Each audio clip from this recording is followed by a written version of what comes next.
Okay, this is a video for FiiO's new FD7. Let's go ahead and take a look at it.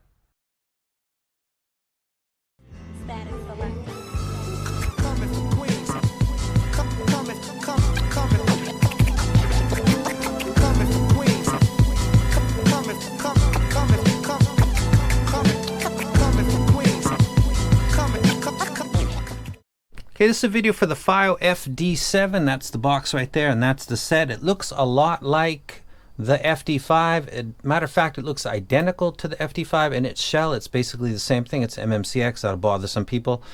The sell point of this set by them, and probably by people that push it, is going to be that it's an all Beryllium set.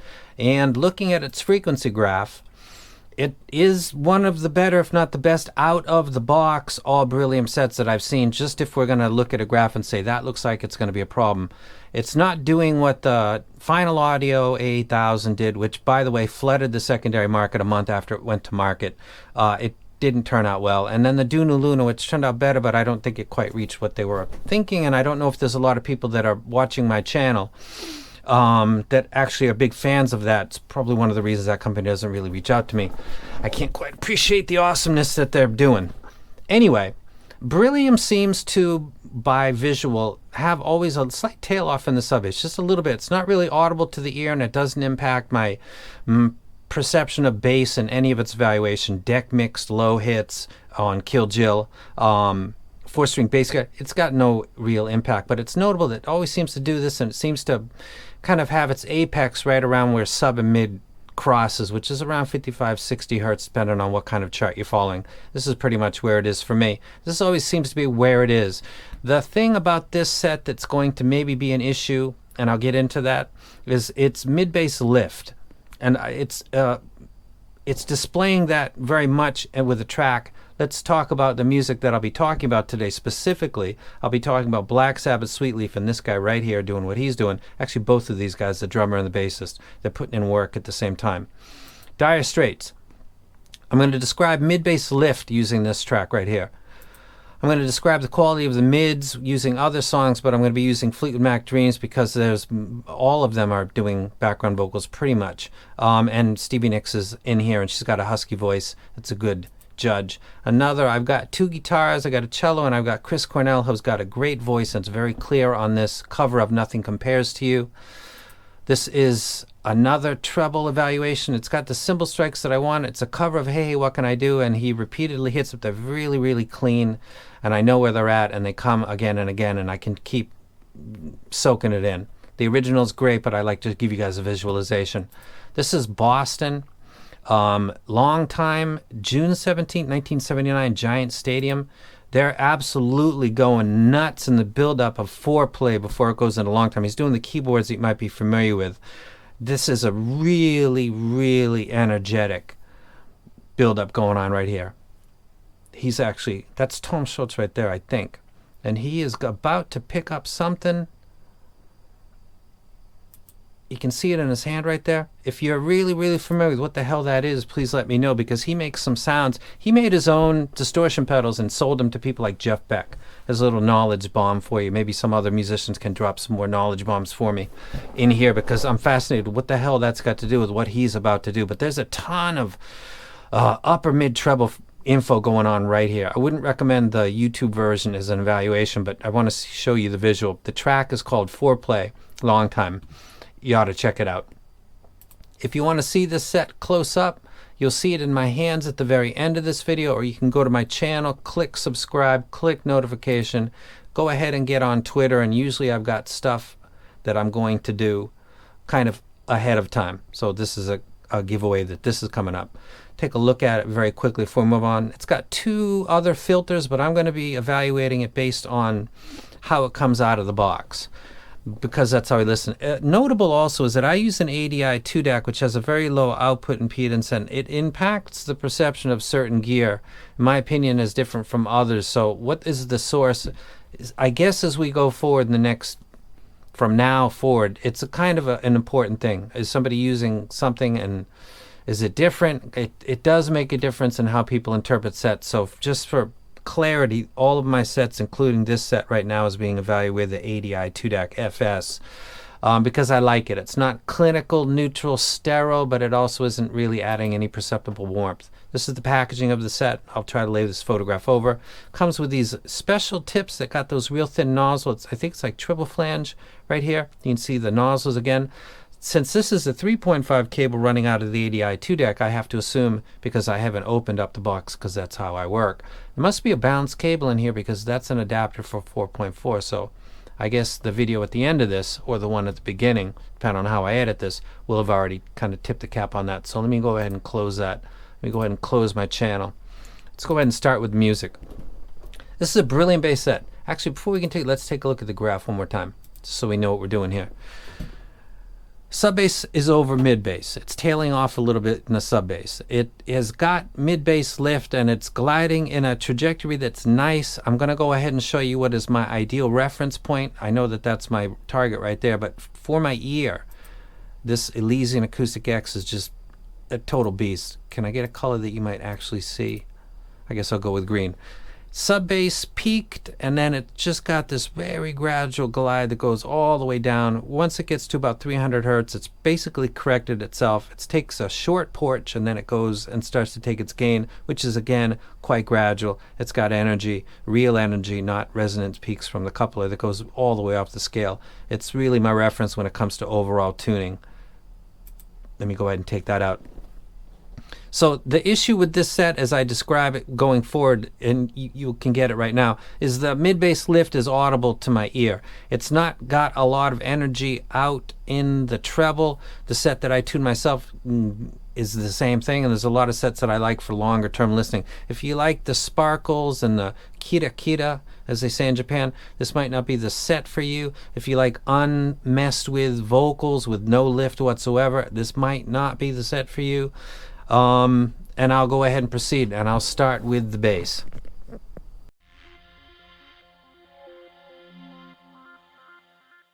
Okay, the bass. It's notable because the advertising, they're going to say everything they can and try to make it sound awesome. Here it's thunderous roar. It's a 12 millimeter and it's all Beryllium, and that's like meat on a bone for bass heads. And you guys know me. So I'm expecting something. I've always been waiting for the Beryllium beast to come along, and it still hasn't, and the FD7 doesn't change that. It's not a savage in the low end.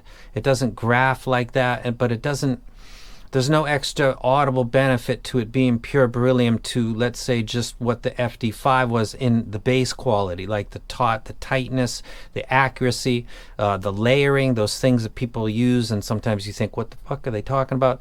The quality of the bass doesn't sound to be much different from the FD5 or really any other set that follows the same trajectory on a frequency graph. Let me go ahead and get to the music.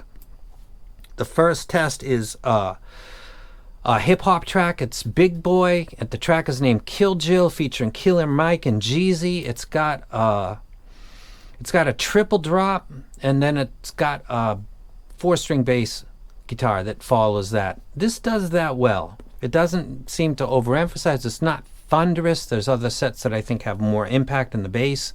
So if you're looking at this and thinking this is going to be, if you want to put 15 dB at 55 hertz and see what a Beryllium does, that might be something you might want to do. I might be able to get back to you with that, but I don't evaluate stuff with EQ at all, like the disclaimer says at the beginning. Out of the box, this sounds like it's got good bass, really nothing more than that, and that would be Kill Jill. It does it fine. It does all 3 hits. If a dynamic driver that doesn't do that would be a trip. That would be like the Heart Sound Mirror that's got the kind of rolled off treble out of the box. That would be something that wouldn't do this very well. This set does it well. I was really expecting it to do so. Next one's going to be Black Sabbath's Masters of Reality. It's track 1. It's called Sweet Leaf. First visual of the day will be this. The challenge for this is because I've got a bassist that's doing very fast pulls and releases. You're going to hear the pulls no problem. The releases are going to blend together and sound like kind of a blur. People who've been watching my channel for a long time they hear this repeatedly, and eventually they'll go try it. And maybe they got the P1 and they'll hear, wow, I can really hear every pull and the bottom of it too. The whole note. The release, this is, take a look at it. Let me full screen this. And he's doing it while there's another instrument that's in the same frequency range going on at the same time. There's a possibility of kind of masking going on to your ear. You can pick them both up, but they're both crowding for space in the same area. You see his fingers moving really fast, and obviously this drummer's putting in work right there. What he's doing right there, your ability to hear the pulls and the releases, the decay essentially of the strings. It's very hard for dynamic drivers to do this well. This set does it pretty good.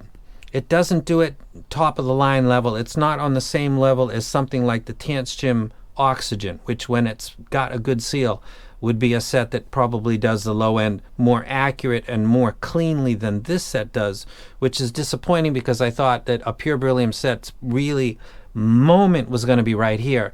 And with the ADI 2 DAC playing a FLAC of this, it's not actually the case. It sounds pretty good.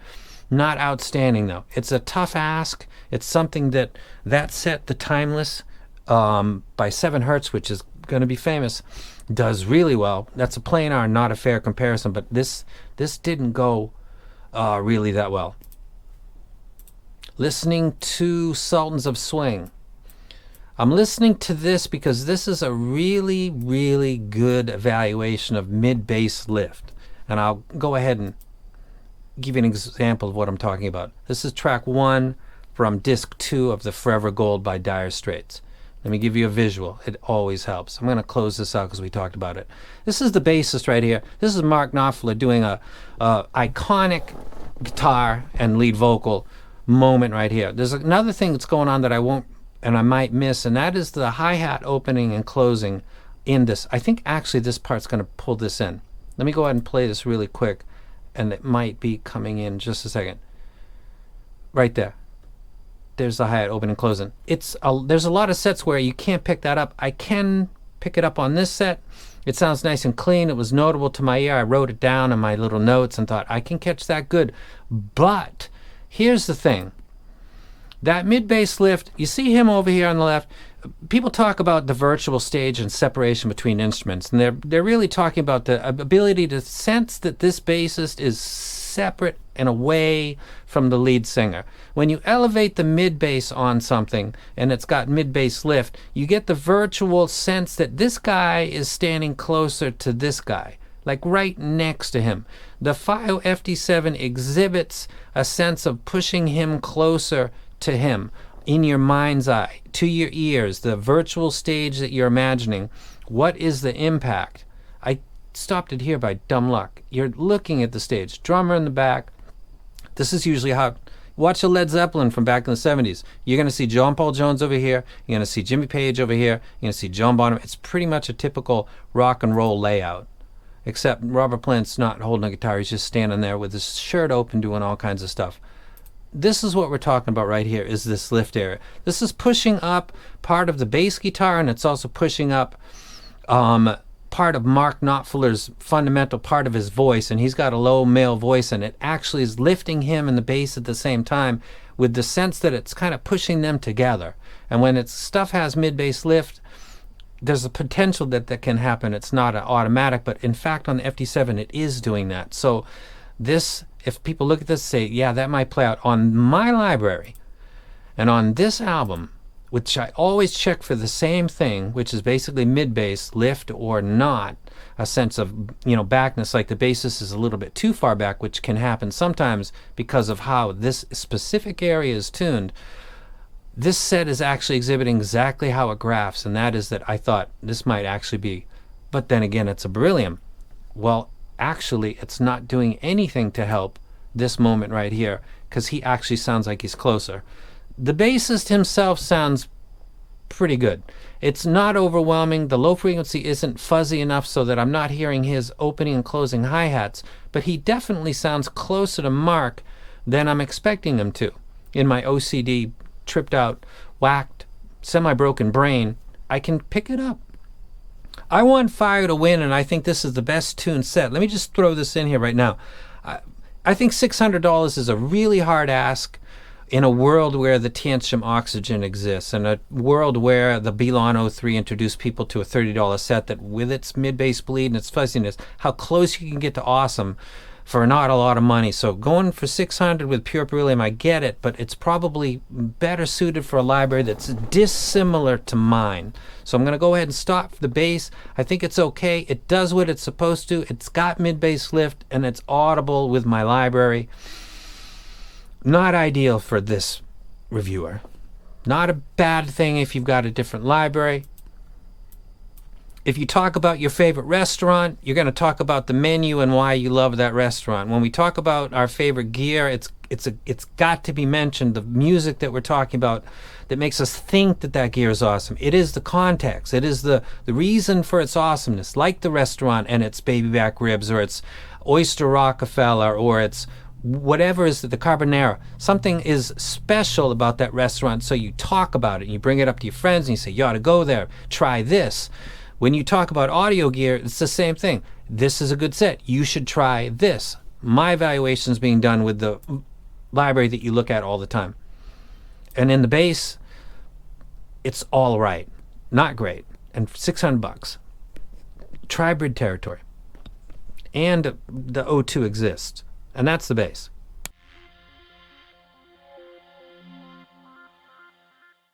Okay, let's talk about the mid-frequencies. As you can see with my library, we're on Elton John right now. Throughout the library, it's rock and roll. I'm going to be talking about this. The vocals are critical, male and female.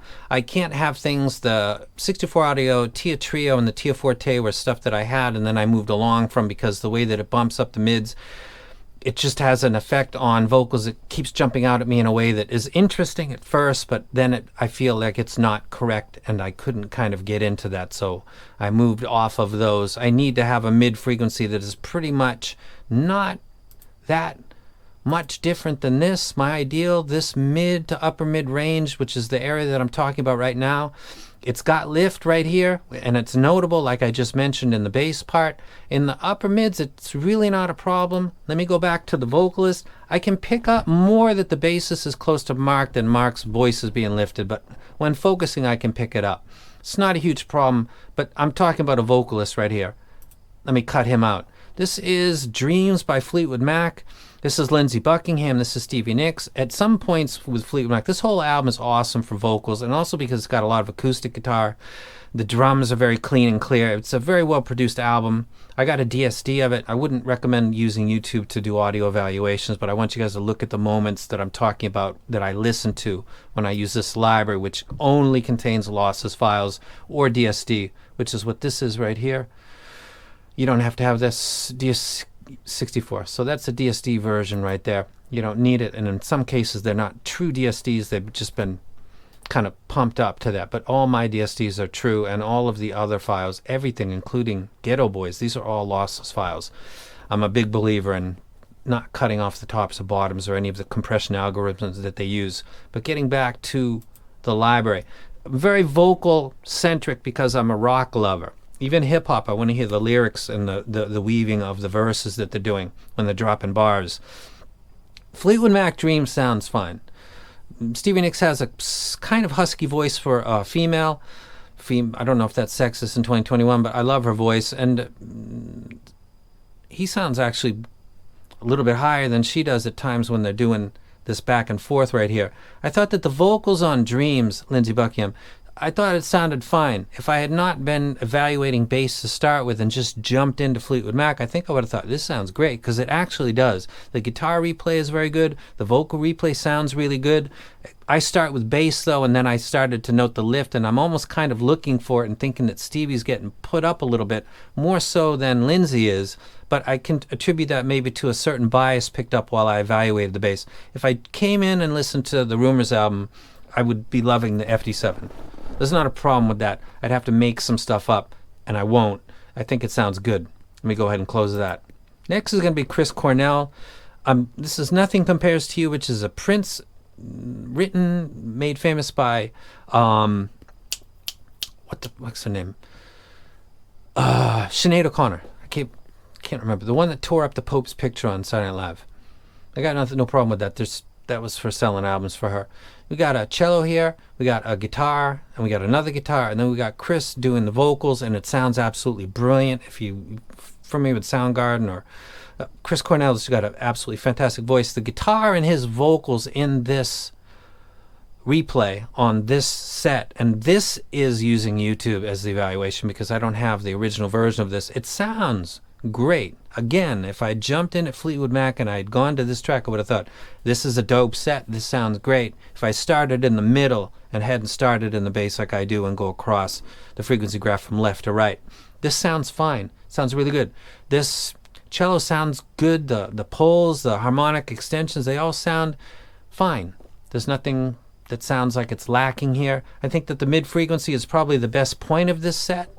It's definitely the best point of this set. There's no audible problems. There's no problems with the guitars. There's no problems with vocals, minus a slight lift, but you might not notice that. I'm keying in on it because of the track that I used, which was Sultans of Swing. So the mids are fine.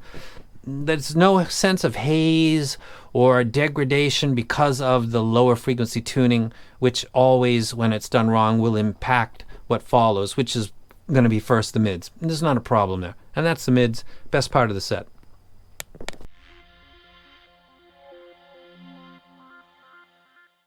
Okay, the treble. This is Boston.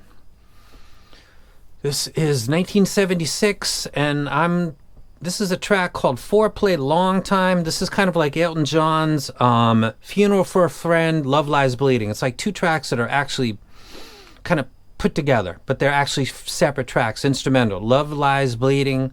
Funeral for a Friend is the instrumental, and Love Lies Bleeding is the actual vocal track. On this, Foreplay is really an instrumental that goes into Long Time, which is a traditional, like a vocal rock track. The energy that is in Foreplay, so we're done with Chris Cornell. The vocals on him sound great. The harmonics is no problem with that. Let me go to Boston first. This is Foreplay Long Time, June 17th, 1979, Giant Stadium. I don't know how old you people are, but some of you might have been around when this was going on. I don't know what is in Tom Scholz's hand. This guy right here that's playing this guitar has got a very unique sound. If you've ever listened to Boston, you know him as soon as you hear him because he plays in a way that's unique to everybody else. He actually designed and built distortion pedals that he sold to other people like Jeff Beck, who's an absolute savage with the guitar himself, and other people. So this guy graduated from MIT, I believe, engineering major, something like that, and just epic. If you know what that is, it looks like a fucking screwdriver.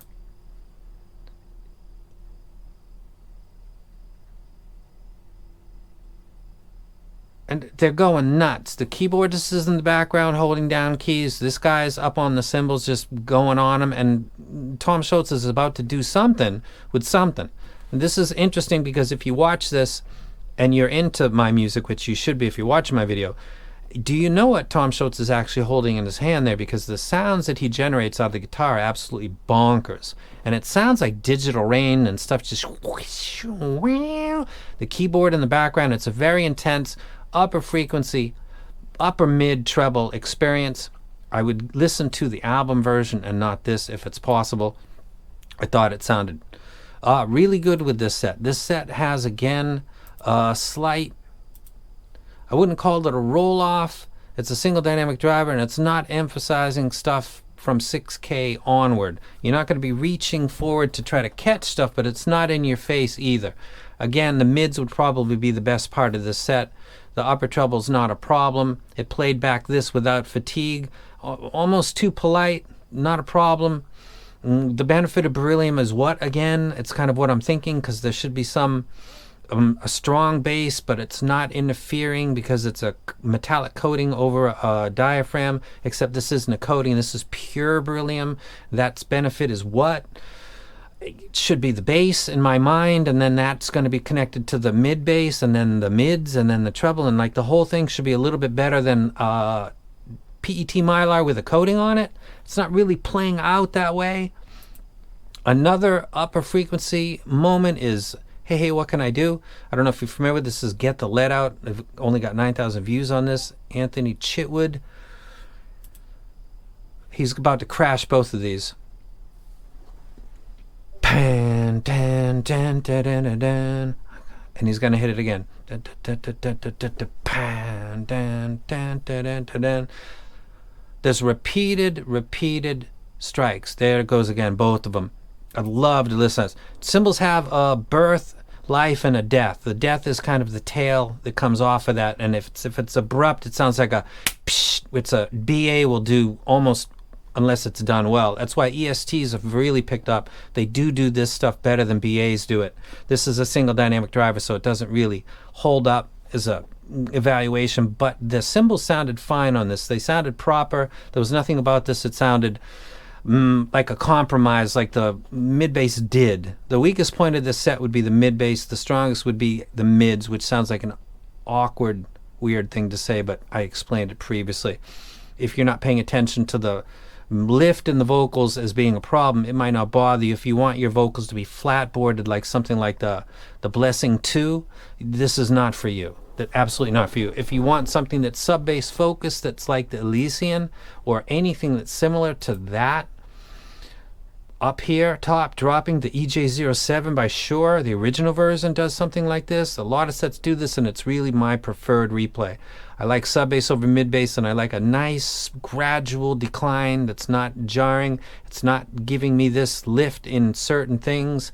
If this driver was made of something else, it might be more damaging, but because it's Beryllium, maybe it's not that bad of a deal. So cymbals sounded good.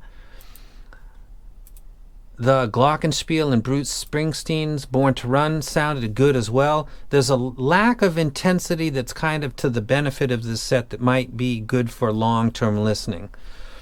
Here's the problem, and I'll summarize within this.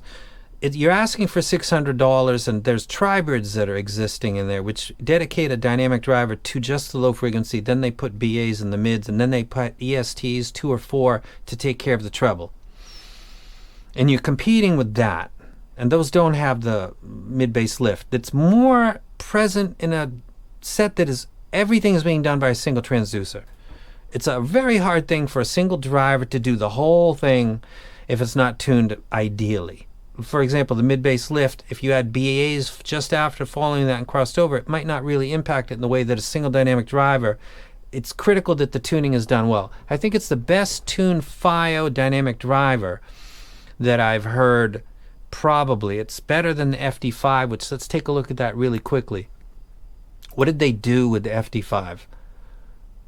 Let me take this out, the Elysian, and then we'll go ahead and put up the FD5, and let me switch this to red. You can see that this profile, the FD5 had more bass.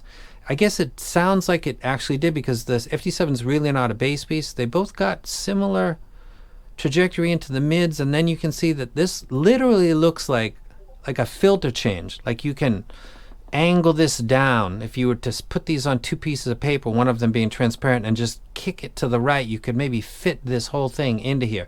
It's very similar upper mid treble tuning. The FD5 is more emphasized. People that said that that was a little bit too intense with them, you might actually like this set. You're paying a little bit more money for that. That's the question. Do I think it's worth $600? In a world where the Tantrum Oxygen O2 exists with tips that can make it fit and tri-bridges in the same price, I think it's a tough ask. Wait for other people to review it. For my library that is rock-centered with hip-hop as well, R&B, a little bit of classical, but not enough to really mention, coming out of an ADI 2DAC. Wait for other opinions. There's other stuff that's on my list that I'd probably wreck over this. Nothing wrong with it. It's definitely a better set than the FD5. It's got a lot of competition. And I'll leave you guys with that. Right after this video will be a close-up look at it so you can look at it in the hand. If you've seen the FD5, you've seen this. It looks exactly the same. I'll take a look at the balance cable because as of this moment, because I'm doing this video before I do the close-up, I have never seen the balance, so I got to assume it's in the box, which is right there. And that's it. I'm out. Thank you to FiiO. They sent me this. I paid for the FD3 myself, and I liked it. They sent me this, and it's okay. Doesn't matter if I buy it or they send it to me. They sent this to me, though, so thank you. Didn't impact my evaluation, obviously, because I'm not jumping all over this, and it's not going to get a green check mark. Listen to other people's opinions, and like I said, this is everything. This is the context. If you don't listen to my music, my words have less weight. If somebody listens to EDM and their library is a lot of EDM, listen to them. They're talking to you. It's like a person that wrecks a restaurant. Do you even eat that food? What is their favorite dish? Like, that stuff comes out of conversations automatically. When people are talking about earphones as being awesome, what are you talking about? Because nothing does everything awesome. My MST Mark II does everything pretty awesome, but it's my library. Does a MES Mark II do jazz great? I wouldn't know. Classical? Pretty good, but I'm not that much into it. Nothing does everything awesome. Listen to the people and listen to specifics, please. I put up YouTubes so you could look at it. You don't need to. I want you to see it, though. I want you to see the guys on Boston going just nuts. They're trying to build it up to an audio crescendo and then crash it onto you. An audible explosion they're building up to. It's like they're lighting a fuse up on stage at Giant Stadium. I can't get that by just looking at an album cover of Boston and telling you about that. I had to show that to you. Get more info, make an educated purchase, and wait for the close-up because it's coming right after this. And I'm out. Thank you again to FiiO. So that was the FD7. You should have already seen the video, or if you're skipping to this, you'll get a closer look at it. This is what they look like, which is kind of, it's exactly like the FD5, except inside it's got an all beryllium driver. Cable is decent. It's MMCX. Some people will be fans or not. It's quite stiff actually, but it is MMCX, so you can slightly adjust it if that's what you want to do. It's reasonably heavy actually, these metal shells. They're actually quite heavy. They've got a rubber on the hooks that goes out to about where the back of your ear would be. You might like that and you might not. It's got a Y split that is actually effective. It's not just a, well, I guess not really. Cable's okay. There's a big march towards being able to switch the terminations, which FiiO provides. In the box, you get a 4.4 and also a 2.5. I believe that's what that is. And you've got tips of many different kinds. If you bought in FiiO in the past maybe a year and a half, especially the more expensive ones, you're probably familiar with that exact set of tips. It comes with filters.